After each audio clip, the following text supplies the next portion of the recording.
대통령이 사실상 프로 정치인으로서 첫 번째 어떤 정치적 결정을 내렸다. 맞아. 저 모습이 바로 내가 대선 때 지지했던 윤석열의 모습이네. 학습 효과가 거의 이 온몸에 그 사람들 갖고는 거기서 선거를 치르기가 좀 어렵다. 아직은 지금 국회의원 영남당인 거예요. 여기에서 제가 한번 확실하게 중립기여를 받겠습니다. 지금 전대룰 개정이 그야말로 속전속결로 좀 이뤄지고 있잖아요. 속도전입니다, 속도전. 예. 여기에 대해서 아무래도 윤심에 대한 얘기가 나오고 있는데 단도직입적으로 선배께 좀 여쭤보면은 네. 윤석열 대통령이 이걸 시켰다고 보시나요? 제가 그걸 증명할 방법은 아직은 없어요. 네. 하지만 솔직히 이례적인 스피드, 왜냐면 보수 정당이 뭐 하나 하려면 엄청나게 꾸물거리고 뭐 제대로 결정도 못하고 지금 예산안도 통과 못 시키고 있잖아요. 네. 그러고 보니까 그러네. 자기네 전대로는 지금 뭐 엄청나게 빠른 속도로 진행하고 네. 있죠. 그 얘기를 보면은 이거는 자기네들끼리 결정해서 진행되고 있다는 거 보기는 그 누구도 그렇게 얘기할 수는 없고, 용산 대통령실, 특히 윤석열 대통령의 의사가 상당히 반영된 그런 프로세스가 아니냐라고 말씀드릴 수가 있을 것 같습니다. 정황을 조금 살펴보자면 네. 정진석 비상대책위원장의 전당대회 시기와 룰과 관련된 발언들을 좀 살펴봤습니다. 네, 한 달도 안 돼서 네. 처음에는 당원들의 의사결정으로만 당대표를 뽑는 거는 가짜뉴스고 생전 들어보지도 못했다는 생각을 하더니 지금은 그 생전 들어보지도 못했다는 생각을 실제로 집행을 하고 있고, 심지어 당원들의 투표 비율을 90에서 10%포인트 올려서 100%로 하고 있는 거죠. 지금 자막을 보고 계시지만 당원 투표 100%가 낫지 않겠느냐라는 네. 취지의 언급을 했다고 알려져 있습니다. 저 얘기에 대해서 대통령실은 공개적으로 없었다고 부인하진 않아요. 보통 없었으면 없었다고 하지 않나요? 요즘 분위기로 봐서는 뭐 저런 거 만약 오보라고 한다면 뭐 언론사 책임지라 뭐 내려라 뭐 별의별 소리 다 할 텐데. 그래서 잠깐만 살짝 후 중립기여를 좀 박아보겠습니다. 네. 어쨌든 윤석열 대통령의 이런 발언들이 의견 개진 정도의 수준이긴 하지만 네. 유승민 전 의원 같은 경우에는 이제 당무에 개입하는 것이다. 특히 공무원이 선거 운동을 하지 못하도록 한 공직선거법에도 위반이 된다, 이런 식의 주장을 좀 펼쳤었거든요. 근데 대통령이 이런 식으로 당의 문제에 개입하는 것에 대해서는 좀 어떻게 보세요?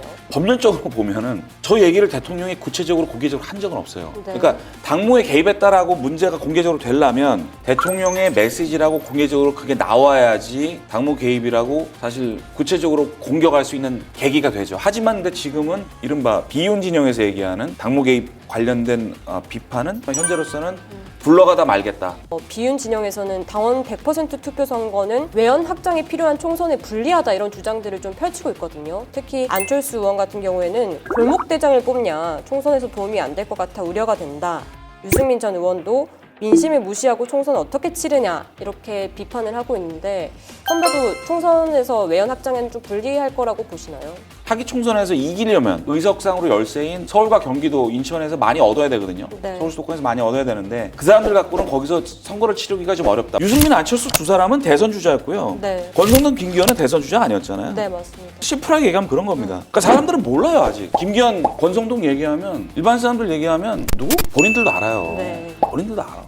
본인들도 알고 주변에 참모들도 제일 고민이 그거예요. 네. 아무리 홍보를 하고 TV 앞에 나오고 인터뷰를 해도 인지도가 없어요. 왜냐하면 이제 전국적인 이슈를 끌어본 적이 없기 때문에 그렇죠. 이 두 분들이 수도권에서 무슨 수도권 맞춤형 대책을 갖고 있거나 그 사람들 유권자를 확 땡기기 위한 무슨 이런 걸 갖고 있다는 얘기는 아니지만, 스타 지명도를 어느 정도 상대로 갖고 있기 때문에 그 사람들을 갖고 서울 수도권 선거를 치를 수가 있다는 거예요. 예. 저는 또 반론의 하나로, 사실 당대표는 물론 이제 외연 확장도 중요하지만 그만큼 대통령과의 호흡, 그리고 당 상황을 안정적으로 관리하는 능력도 매우 중요하다, 그런 반증으로도 이게 보이더라고요. 쉽게 얘기하면 이런 거잖아요. 국민의힘 입장에서는 윤핵관 당대표가 돼서 안정적으로 당을 끌어가는 게 총선에 도움이 될 것이냐, 네. 아니면 전국적 확장성이 있는 비윤 또는 반윤 주자가 당대표가 돼서 전국적인 어떤 돌풍을 일으켜가지고 하는 게 총선에 유리하겠냐, 두 가지 가설이 있는 거잖아요. 네. 선배가 지난 방송에서도 말씀하셨지만 이준석 학습 효과로 인해서 윤 대통령은 유승민만은 막아야 된다, 이런 생각이 좀 확고해졌다라고 그렇기 봐야 때문에 되겠네요. 제가 생각했던 것보다 훨씬 이상으로 학습 효과가 거의 이 온몸에 전신에 새겨진 것 같습니다. 머리부터 발끝까지. 네. 제가 보기에는 대통령과 대통령실 주변 참모들, 윤핵관들이 이런 생각을 갖고 있는 것 같아요. 분란을 일으켜가지고 막 우당탕탕 그 롤러코스터처럼 되는 당정 간의 국정 운영, 이거는 일단 싫고 그 자체가 총선에도 총선 전략으로도 바람직하지 않다. 이런 인식을 갖고 있는. 이번에 변화된 전대룰에 따라서 진짜 선거 결과가 어떻게 나올지에 대해서 저희가 좀 또 중립기여 받고 짚어봐야 될 텐데요. 예. 앞서 계속 정진석 비대위원장이 얘기했지만 국민 당원 180만 시대이기 때문에 국민의 의중이 충분히 반영될 수 있는 규모다라는 주장이고요. 또 두 번째가 지금 당원 구성을 보면은 지역이 보통 영남이 굉장히 많았잖아요, 국민의힘은. 네. 근데 이번에 수도권 비중이 꽤 많아져서 영남 42%, 수도권 37% 정도로 뭐 1대1은 아니지만 비슷해졌다 이런 주장도 펼치고 있고 20, 40대 비율도 이제 과거에 비해서 한 30%를 넘어설 정도로 좀 많아졌다 이런 주장들을 펼치고 있거든요. 예. 근데 그만큼 반드시 친윤 후보에게 유리한 것만은 아니다 이런 주장인 것 같은데 선배는 좀 어떻게 보세요? 뭐 아주 틀린 얘기는 아닙니다. 근데 국민의힘은 집권 여당이잖아요. 네. 그리고 아주 오랫전부터 영남당을 벗어나야 된다고 얘기를 해왔잖아요. 근데 아까 조아라니까 얘기했지만 지금 그럼에도 불구하고 현재 당원 비중을 보면 영남이 더 높네요. 그렇습니다. 그렇죠?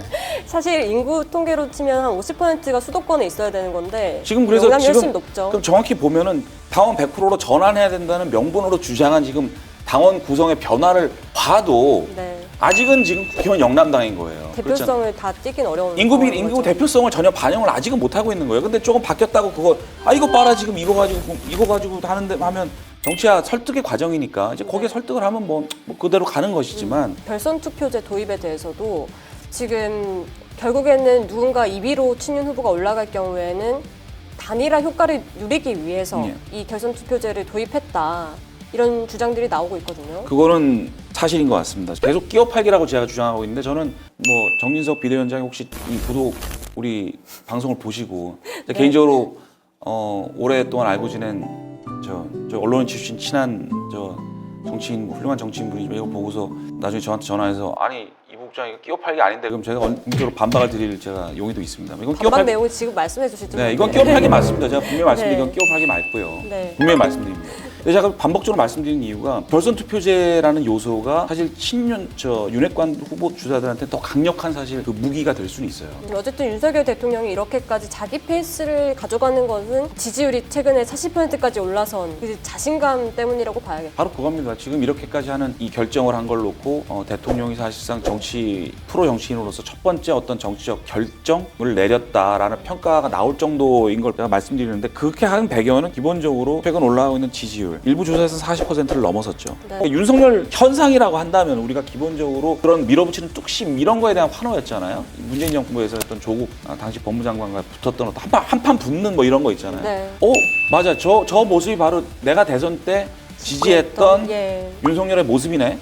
라고 사람들이 인식을 좀 한 것 같아요. 그래서 불과 한 달 전 조사에서는 좀 떨어져 나갔던 20대 MZ세대들이 최근 조사에서 다시 흡수되는 어떤 현상을 보이고 있는 것이죠. 여기에 대한 이런 변화에 대해서 대통령은 너무 잘 알고 있는 것 같고 그러니까 이제 파워풀하게 밀어붙이고 있는 그런 상황인 것 같아요. 20대 지지를 위해서 또 이준석 전 대표를 안고 가야 된다 이런 당내 여론들이 있었는데 이런 지지율이 나오면 앞으로 이제 자기 패스를 더 가속화하겠다 이런 우려도 좀 들기도 하네요. 계속 축조하다 보면 또 우리 국민들이 워낙 정치적으로 지혜롭기 때문에 민노총 파업이나 이런 것 대처를 보면서 환호를 한다고 뭐 계속 모든 국정 전방위에서 이렇게 밀어붙이는 게 사람들이 다 좋아하다 보다 절대 그렇지 않습니다. 근데 거기에서는 사람들이 피로감을 느꼈기 때문에 그렇게 가는 거를 환호했던 것이지만 또 다른 분야에서 포용도 하고 뭐 이렇게 멈출 줄도 알고 이렇게 되돌아보는 그런 또 이슈들도 있잖아요. 근데 그런 분야에서도 계속 밀어붙였다가는 또 지지율이 곧 지금처럼 나오리란 보장도 없죠. 그건 또 지켜봐야 될 것 같습니다.